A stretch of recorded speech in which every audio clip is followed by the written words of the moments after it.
Բարև ձեզ հարգելի դիտողներ, YouTube-յանի Մալիքի հետերում զրուցելու եմ հանրային գործիչ Արման Պետրոսյանի հետ, ցանկության դեպքում կարող եք բաժանորդագրվել YouTube-յանի Մալիքին։ Բարև ձեզ Արման։ Ողջույն։ Հայաստանում ներքաղաքական կյանքում բնականաբար թեժ իրավիճակ է, ընտրություններին են պատրաստվում քաղաքական ուժերը, այս վերադասավորումները ինչպես եք մեկնաբանում դուք դեմ եք արտահայտվում գործող իշխանությանը, նրանց վարած քաղաքականությանը, կա ընդդիմադիր դաշտում ուժ, որի հետ օրինակ պատկերացնում եք ձեր գործունեությունը։ Իմ դիրքորոշումը չի փոխվել այդ հարցում։ Ընդդիմադիր դաշտում այո կա ուժ, ես իմ աջակցությունը արդեն հայտնել եմ եւ կողմնորոշվել եմ, թե որ կուսակցության հետ պետք է գնամ ընտրապայքարի, դա ուժեղ Հայաստան կուսակցությունն է։ Որոշումս վերջնական է եւ հստակ։ Սամվել Կարապետյանի թիմին եք միացել։ Այո։ Ինչու՞։ Մի պարզ պատճառով, որ նախ պետք է մեր բանակցողը փոխվի թե Ադրբեջանի հետ, թե արտաքին քաղաքականության մեջ, քանի որ պարտված ղեկավարը իմ պատկերացումներում չի գտնվում, ով պետք է նաև շարունակի հետագայում ղեկավարել Հայաստանի Հանրապետությունը։ Ձեր բանակցողը պարզապես AI-ով է հաղորդակցվում մարդկանց հետ, ինչպես է բանակցելու Ալիևի հետ, Թրամփի հետ։ Բոլորս էլ հասկանում ենք, որ դա ժամանակի խնդիր է, երբ իշխանափոխություն կլինի, այդ քաղաքական բռնաճնշումները այլևս չեն լինի, ինչպես Սամվել Կարապետյանի, այնպես էլ մնացած քաղբանտարկյալների նկատմամբ եւ համ բոլորը ազատ կարձակվեն, համ էլ արդեն Սամվել Կարապետյանը ազատության մեջ կլինի ու այդ խնդիրները կմնան անցյալում։ Պարզապես չկա է նրա հանրային խոսքի վրա հիմա սահմանափակում իշխանության ներկայացուցիչների պնդում, ասում են ինչու ուղիղ շփման դուրս չի գալիս ժողովրդի հետ։ Այդ ամեն ինչը ժամանակի հարց է, եթե իսկապես լինի այնպես, որ իր խոսքի վրա սահմանափակում չլինի, ես չեմ կարծում, որ որևէ խնդիր կխանգարի իրեն հանդես գալու։ Բայց հիմա էլ չկա այդ սահմանափակումը։ Ես հստակ ոչ մի բան չեմ կարող ասեմ, չգիտեմ, դրա համար զերծ մնամ պատասխանից։ Լավ, առավել մանրամասնելով, ուժեղ Հայաստանի հետ համագործակցելու որոշումը ինչով էր պայմանավորված։ Ինչպես նշեցի, առաջի նախապայմանը նա էր, որ իշխանափոխություն տեղի ունենա մեր երկրում, որպեսզի բանակցողը փոխվի եւ այս ընդդիմադիր դաշտում չկա այնպիսի ուժ, ով հավակնում է իշխանությունը երցնելուն ընտրապայքարի միջոցով եւ ինչպես նաեւ անձնական համակրանք կա տարիների ընթացքում Սամվել Կարապետյանի կատարած աշխատանքի նկատմամբ, թե Հայաստանի Հանրապետության, թե Արցախում կատարած բարեգործություններն են դրա վառօրինակը։ Մնացածն էլ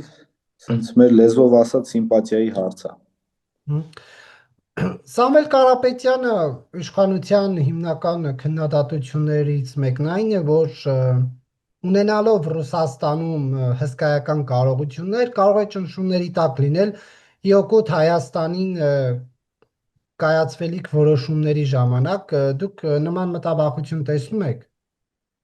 Բացարձակ նման մտավախություն չունեմ, այդ նույն լոգիկայով որ շարժվենք, այսինքն Հայաստանում գտնվող Coca-Cola-ի գործարանի տնօրենն էլ ինքնաբերաբար Հայաստանի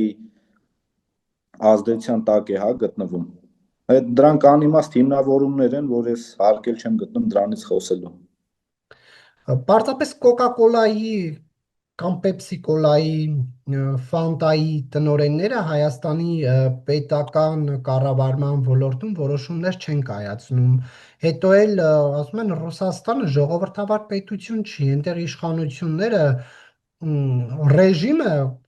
ըստ իր քաղաքական նպատակների մեծահարուստների հետ վարվում է այնպես, ինչպես իր շահերից է բխում։ Մի Անգամ Նարեկ Կարապետյանը այդ հարցին պարզ պատասխանել էր, որ եթե որոշումը լինի Հայաստանի Հանրապետությունը թե բիզնեսները, իրենք ընտրելու են Հայաստանի Հանրապետությունը ու ես դրանում վստահ եմ, որ երկիրը Սամվել Կարապետյանը մի քանի միլիարդ դոլարի հետ չի փոխելու։ Այդ վստահությունը միայն Նարեկ Կարապետյանի խոսքն է։ Բավարար է դա։ Յուրաքանչյուր հայով անհանգստացած է իր երկրի ապագայով կայունությամբ եւ ինքնիշխանության պահպանմամբ, պետք է որ այդ տեսակետին լինի։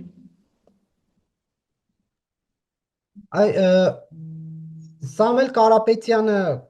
շատ պատահական, հա, հայտնվեց քաղաքական գործընթացներում։ Դուք ունեք հարցի պատասխանը։ Նա մի քանի տարի առաջ 2024-ին Արմենիային տված հարցազրույցում նշել էր, որ ցանկություն չունի քաղաքականությամբ զբաղվելու, պետական պաշտոնյա լինելու։ Հիմա ինչ փոխվեց։ 5 ամիս առաջ էլ ես ցանկություն չունեի քաղաքական պայքարի մեջ առավել եւս ընտրական պայքարի մեջ մտնելու, ես ուտ իմ տեսակետներն էի արտահայտում, բայց ժամանակները փոխվում են, իրադարձությունները զարգանում են, մարդիկ արդեն ըստ իրավիճակի են գործում։ Դրա առաջին նախապայմանն էլ նա էր, որ Մայրաթորի Բաքում տեղի ունեցած հարցազրույցից հետո քաղաքական ճնշումների ենթարկվեց Սամվել Կարապետյանը եւ մինչեւ այսօր անազատության մեջ է։ Այսինքն որ իր ազատությանը ոչինչ չսպառնար, քաղաքականությամբ չէր զբաղվելու։ Այդ հարցը ճիշտ կլինի, երբ որ ինքը կլինի ազատության մեջ եւ հնարավորություն կունենա հարցազրույց տալու, առաջինը իրեն կտակ։ Ձեզ համար ընդունել է, դուք Արցախում եք ապրել, պատերազմական իրավիճակներով եք անցել, ձեր կյանքն եք վտանգել հանուն Հայաստանի Հանրապետության, բայց Հայաստանի Հանրապետության ղեկավար դառնալու հայտ է ներկայացրել մեկը, որի տղաները Հայաստանում չեն ծառայել, ինքը բացի Հայաստանի քաղաքացիությունը ունի Ռուսաստանի եւ Կիպրոսի քաղաքացիություն, դուք հաշտ եք այդ երևույթների հետ։ Դա չափանիշ չի, քանի որ ժամանակին, երբ Սամվել Կարապետյանը բարեգործություններ էր անում Հայաստանի եւ Արցախի համար, ոչ մեկ չէր ասում, բա ինքը Ռուսաստանի եւ Կիպրոսի քաղաքացի է, ինչ է Հայաստանի համար բարեգործություն անում։ Նրանք ծնվել են Հայաստանում, իրենց հարազատ Տաշիր քաղաքում եւ հայ են, ինչ կապ ունի, իր անձնագրի մեջ ինչ է գրված ներկապային Ռուսաստանի թե Կիպրոսի քաղաքացի, ինչ վերաբերում է իր տղաների ծառայել չծառայելուն, դա իրենց խնդիրն է, իրենց կայացրած որոշումն է, հանգամանքների բերումով ապրել են Ռուսաստանում, այնտեղի քաղաքացի են եղել։ Ինչքան գիտեմ։ Պարզապես որ դուք ասում եք ինչ կապ ունի անձնագրի մեջ գրած է Ռուսաստանի թե Կիպրոսի քաղաքացիություն, սահմանադրությունը դրա հետ կապված խնդիր ունի, սահմանադրությունը հստակ արձանագրում է ով կարող է Հայաստանում վարչապետի պաշտոնին հավակնել։ Եկանք հասանք իմ սիրած հարցին։ Սահմանադրության մեջ ընդամենը մեկ կետ պետք է փոփոխվի դրա համար, ինչը ընդդիմադիր ավելի ճիշտ քաղաքական իշխող ուժի մեջ մեծ քննարկումների ու բողոքների ալիք է բարձրացել։ Հիմա այդ նույն հարցին ես հետևյալ կերպ փորձեմ պատասխանել, այդ 2 տարուց ավել ճիշտ 5 տարի եւ ավել է Իլհամ Ալիևն ասում է պետք է Հայաստանի սահմանադրությունը փոխվի, ինչի ոչ մի քպական դուրս չեկավ ասել, որ չի փոխվելու, ոչ մեկ իրավունք չունի Հայաստանի Հանրապետության սահմանադրությունը փոխելու։ Հիմա եթե այս երկրի արտաքին հարաբերությունների լավացումը, ներքին խնդիրների լուծումը ու առհասարակ Հայաստանի Հանրապետության կայուն զարգացումը կախված լինի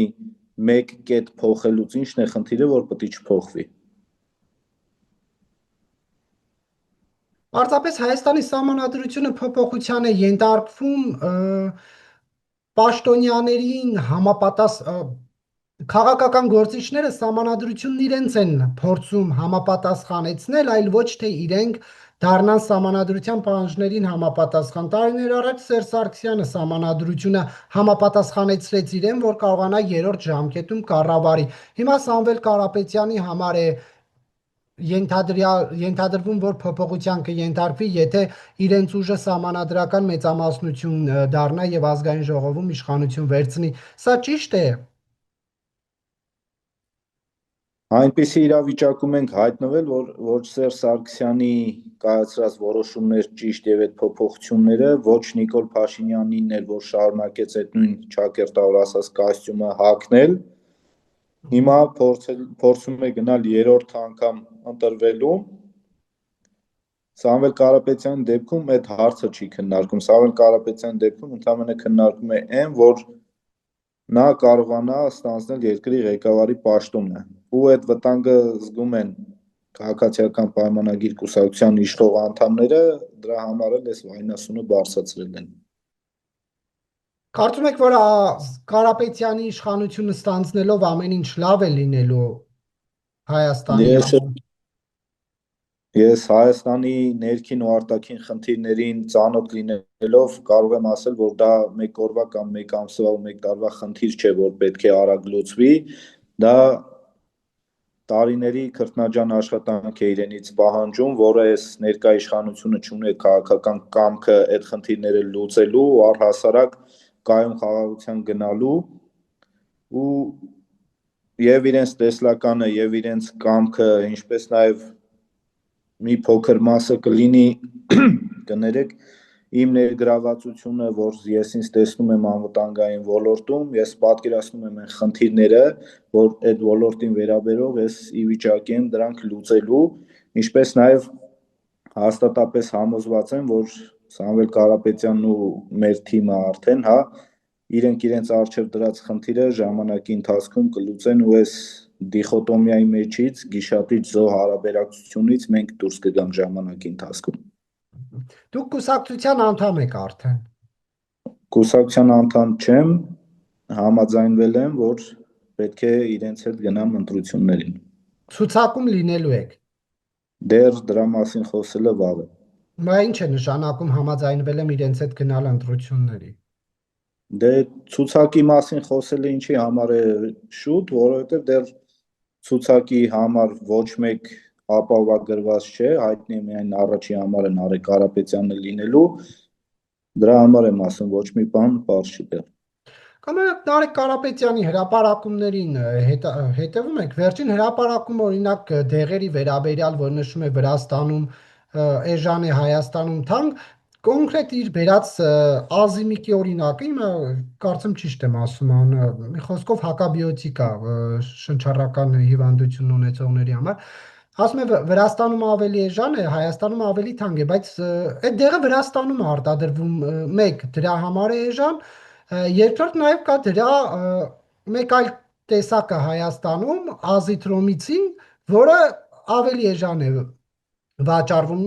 արդյոք այդ հրապարակումները կամ բուլկի գնելու տեսարանը մանիպուլատիվ չեն։ Դեղագործությունն անցնենք, դեղագործ չեմ, որպեսզի այդ հարցին կարողանամ Ես էլ պատասխանել։ դեղագործ չեմ, ես էլ եմ դժվարությամբ անունները հիշում եւ տալիս, բայց բովանդակությունը արդյոք դա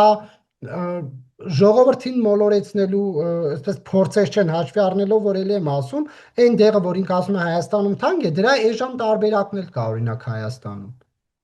Մոլորեցնելու ոչ մի խնդիր չկա, իր ասածը կայանում է նրանում, որ ընդհանրապես պետք է գնիչեցում լինի, այսինքն երբ որ մեր սահմանից անցնում է մաքսակետում հարկ է դրվում այդ ապրանքի վրա, ինք նկատի ունի, որ այդ հարկերը չեն լինելու ինքնաբերաբար դեղերը էժանանալու են արդեն։ Այդ տնտեսական 5 քայլերի մեջ պարզ հանգամանալից ներկայացրել են իրենք։ Իսկ ինչը մնում է հացաբուլկեղեն առնելուն,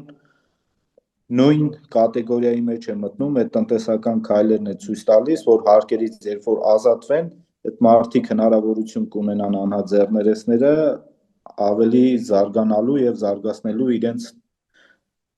տնտեսությունը, ինչպես նաև թե առևտրի, թե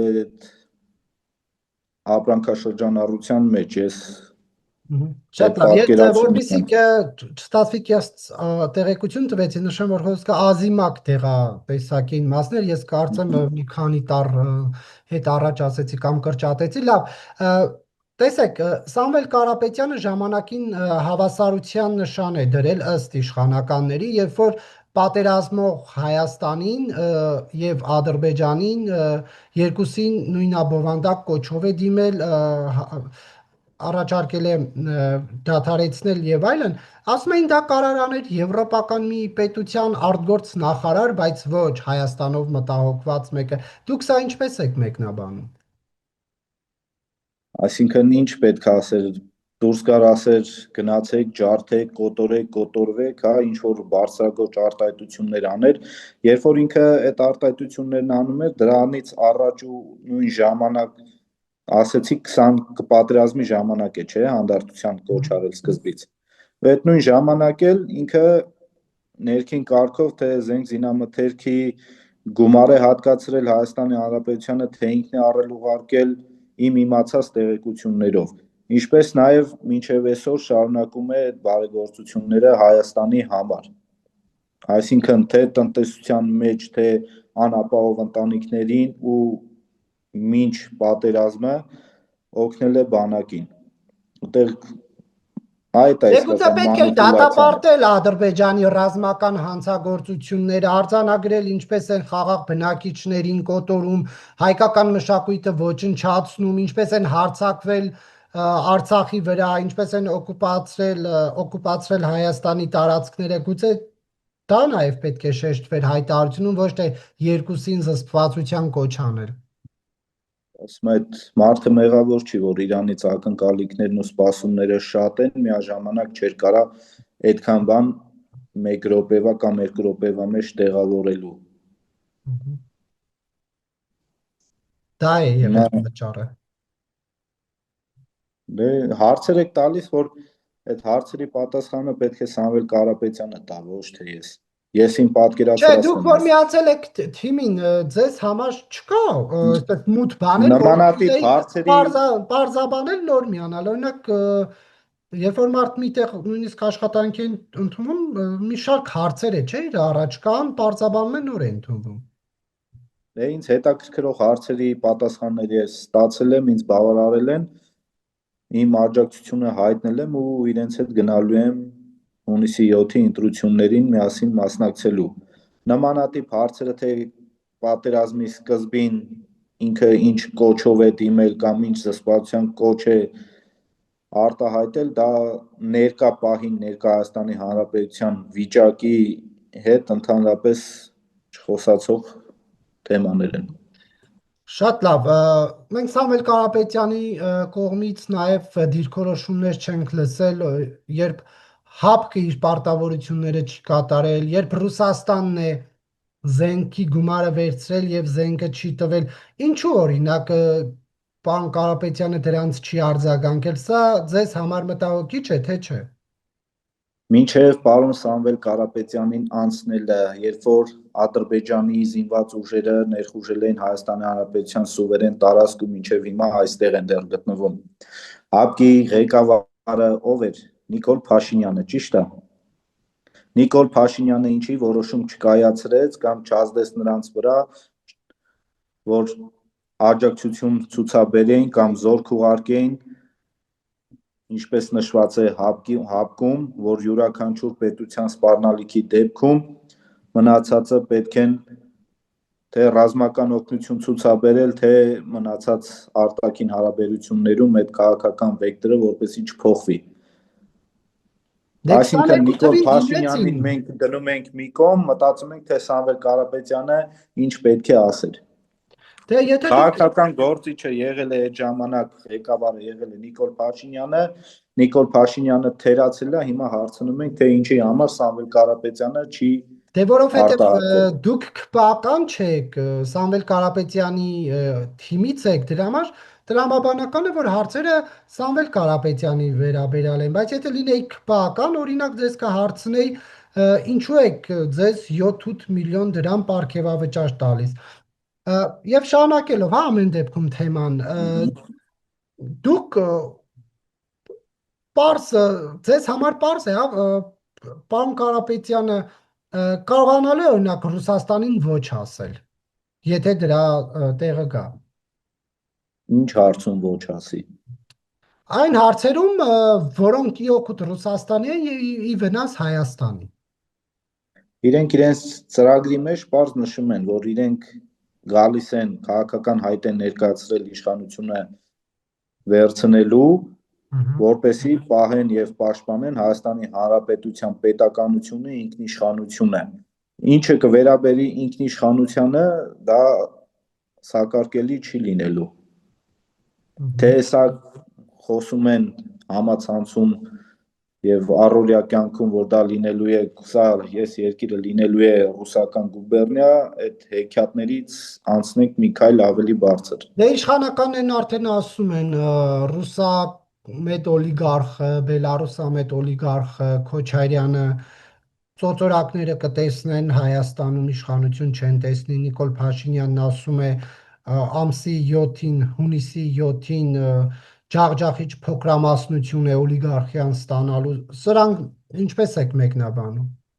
Դե տապագա վախերը կանխած գալով նման արտահայտություններ են անում։ Գևորգ Պապոյանն էլ ասում էր, եթե մենք իշխանության չլինենք, անկախություն չենք ունենա, այսինչ գործարանը չի գա, 4 միլիարդ դոլարը չի գա Հայաստան,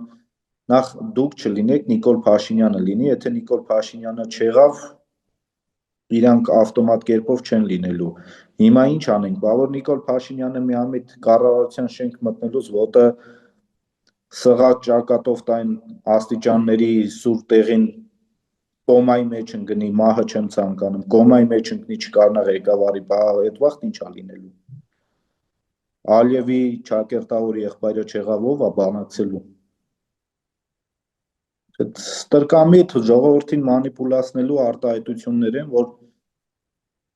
Լյուդովիկոս թագավորն էլ էր Ֆրանսիայում ասում, մեզանից հետո թեկուզ ջրհեղեղ, բայց նրանից հետո կյանքը շարունակվեց, չէ՞, հիմա տեսնում ենք Ֆրանսիան ուրա։ Այս Հայաստանը ոչ ԿՊ-ով սկսվել է, ոչ էլ վերջանալու է։ Դուք կարծում եք իշխանափոխություն լինելու է։ Միանշանակ։ Իսկ սցենարներում ունեք ձեր, որ կարող է սահմանադրական մեծամասնություն չլինեք եւ պարզ մեծամասնություն լինեք։ Նարեկ Կարապետյանը մնալու է վարչապետ, չեք կարողանալու սահմանադրական փոփոխություններ անել, այդ դեպքում ինչ եք անելու։ Երկիրը պետք է ղեկավարվի համակարգի կողմից, քանի որ անհատի ղեկավարումը մենք տեսել ենք Հայաստանի Հանրապետությունը ուր էր հասցրել ու հիմա դրա ականատեսն ենք։ Չպիտի մնա ինչ որ մեկի քմահաճույքին։ Եվ հնարավոր է, որ ընդդիմադիրները ընտրություններից հետո կախված ստացած քվեներից միավորվեն։ Օրինակ, ձեզ համար ընդունելի լինելու է Քոչարյանի հետ միավորումը։ Այդ դրա մասին խոսելը հիմա իմ տեսակետը առանձին է, ուժեղ Հայաստան կուսակցության տեսակետների մինչ այս հնչեցրած տեսակետների հետ համընկնում են ու բացառությամբ Նիկոլ Փաշինյանի եւ Նիկոլ Փաշինյանին հարող քաղաքական ուժերի հետ, մնացած բոլորի հետ ես դաշինքը պատկերացնում եմ։ Այդ թվում Քոչարյանի։ Եթե պետք է իրավիճակը նես դասավորվի, որ Ռոբերտ Քոչարյանի հավաքած օրինակ 8-ից 10%-ը պետք է նպաստի, որպեսզի ուժեղ Հայաստանը լինի իշխող ուժ Հայաստանի Հանրապետությունը եւ Սամվել Կարապետյանը լինի Հայաստանի Հանրապետության վարչապետ, ինչու ոչ։ Դե բա ինչու ուժեղ Հայաստանը այդ մասին ազնվորեն ընտրողներին չի ասում, որ մարդիկ իմանան ում են ընտրում, ինչպես են ընտրում։ Կարող է մեկը կա ուզում է Սամվել Կարապետյանին ընտրի, բայց չի ուզում, որ նա Քոչարյանի հետ միավորվի, իր ձայնը գնալու է կորի։ Որովհետև ուժեղ Հայաստան կուսակցությունում լիահույս են, որ միաձայն իշխանությունը վերցնելու են ընտրությունների միջոցով, այսինքն բացարձակ հաղթանակ է լինելու։ Այդ ես իմ տեսակետն եմ ասում, թե որ հանգամանքները այնպես դասավորվեն, որ ես հասկանում եմ, որ Հայաստանի Հանրապետության լայն շրջանակների մեջ Ռոբերտ Քոչարյանը որպես հրեշ է մատուցվում ու նա գալու է քանդես երկիրը գուբերնիա սարքի, այդ հեքիաթները դնենք դարակում։ Դուք կարծում եք Քոչարյանը ազնիվ քաղաքական գործիչ է, պետականամետ, ժողովրդավար։ Ես Ռոբերտ Քոչարյանին գնահատական չտամ, ես ուղղակի ասացի, որ այդ ժողովրդին մատուցվող հրեշը չի։ Առավել ևս Նիկոլ Փաշինյանի մակարդակի Հայաստանի Հանրապետությանը վնաս հասցրած կերպար չի։ Լավ, օրերս Պաշտպանության նախարարը հրապարակեց պաշտպանական ոլորտի ձեռքբերումները, տեսանյութերի շարք էր սկսել եւ մանրակրկիտ ներկայացնում էր, թե ինչ է իրականացվել։ Դուք ձեռքբերումներ տեսաք այնտեղ, թե ոչ։ Հայաստանի Հանրապետության ռազմավարությունը ու ընդհանրապես դոկտրինը ինչը հիմա կա, դա բացարձակ չի խոսում Հայաստանի Հանրապետության անվտանգության մասին։ Այսինքն թե ձեռքբերումների ճնշող մեծամասնությունը, թե պաշտպանական ամրությունները, դիտակետերը, հրամանատարական կետերը, ինչը որ սարքվել է այսքան տարիների ընթացքում, ես ժամանակավրեպ եմ համարում, քանի դեռ Հայաստանի Հանրապետության պետական սահմանին, սահմանագծին կանգնած են զինվորները, ժամկետային, պայմանագրային կապ չունի։ Քանի դեռ սահմանը տեխնիկայի փոխարեն հսկում է զինվորը, մենք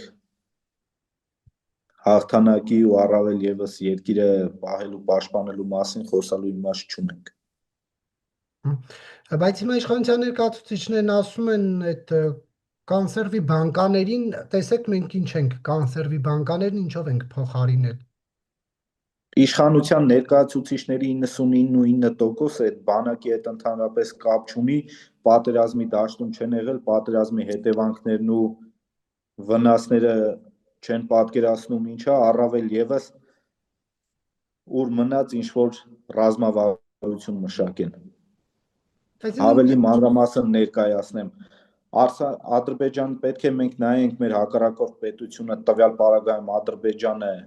ինչ ռազմավարություն, ինչ դոկտրին է որդեգրել եւ ըստ դրա մենք պատրաստվենք, այլ ոչ թե ինչ կվաճառեն մեզ կամ ինչն է ավելի լավ։ Խրամատը, քանի դու բարելավում ես, այդ խրամատում կանգնելը դա հաղթանակի ցուցիչ չի։ Խրամատը մաշեցնող, մեծ ռեսուրս պահանջող, առավել ևս մեր նման փոքր երկրի ու սահմանափակ ռեսուրսների պայմաններում խրամատային պայքարը մեզ ուղղակի պարտության է տանելու միշտ։ Այսինքն չկար այդտեղ ոչ մի դրական բան Պապիկյանի հրապարակած վիդեոներում, ճիշտ եմ հասկանում ձեր տեսակետը։ Ոչ, կարճ կոնկրետ ոչ։ Դրանով հաղթանակի գրավականը կամ Հայաստանին գործոն սարքել տարածաշրջանում չի ստացվելու։ Եվ այդ քաղաքական կամքը չկա, եւ այդ զենք զինամթերքը չկա, եւ բարեփոխումները բանակում չկան, գնդապետին եւ գեներալին տուրնիկի վրա կախելով 10-ից 15-ատ ձգում անել տալով ու աշխատավարձը 1 միլիոն դրամ հասցնելով, մենք բանակը չենք հասցնում բարձր մակարդակի։ Ինչ պետք է արվի։ Ինչ պետք է արվի, նախ դոկտրինը պետք է ամբողջությամբ վերափոխվի, սահմանագծից, խրամատից զինվորը պետք է դուրս գա, պետք է ունենանք շերտավոր պաշտպանություն, որը կհսկի տեխնիկան, այսինքն տեսահսկման եւ տեսադիտարկման սարքավորումները, պետք է լինի օդային գծային պաշտպանություն, շերտավոր պաշտպանություն, պետք է ունենանք օպերատորների ստորաբաժանումներ, պետք է ունենանք հակադիվերսիոն խմբեր, քաղաքային մարտերին պատրաստ ստորաբաժանումներ, որի բացը 2020 թվականի Հադրութի ու Շուշիի ժամանակ պարզ երևաց, մեր բնակավայրերը ինչ հեշտությամբ գրավեց հակառակորդը, ու այդ խնդիրը մինչև այսօր չի լուծվում։ Պետք է Վազգեն Սարգսյանի ինստիտուտում բարեփոխումներ իրականացվեն, սպաների պատրաստման ձևը, մոդելը առհասարակ պետք է փոխվի, ու ամենացավոտ հարցը մեր զինվորը գնում է բանակ առանց իմանալու բանակի օրակարգը, բանակի մթնոլորտը, պետք է ծնողը հանգիստ լինի նրանով, որ իր տղեն 18 տարեկան դառնալուց արդեն պատկերացում կազմի բանակի մասին, պետք է նա ռազմամարզական ճամբարներում անցած լինի բոլոր զինվորական պատրաստության համարժեք ծրագրերը, այսինքն տիրապետի համազորային բոլոր զինատեսակներին, հրաձգային զենքերին, իմանա դպրոցում սենց ասած ինքը պետք է անցած լինի ռազմավարական մտածողություն առարկան, որտեղ կսովորի թիմային պայքարը, կսովորի տեղագրությունը, ընդհանրապես Հայաստանի աշխարհագրական դիրքը իր հակառակորդների հետ, որպեսզի պատերազմական իրավիճակում մենք գոնե չունենանք անտեղի կորուստներ, գերեվարումներ, սխալ վիրակապի միջոցով զոհեր, լիքը մանրուքներ կա, որ դեռ այդ մանրուքները մենք չլուծենք, առաջ չենք շարժվելու ու այդ ռազմական դոկտրինի մասին մտածելը, միանգամից գերխնդիրը լուծելը դա ուղղակի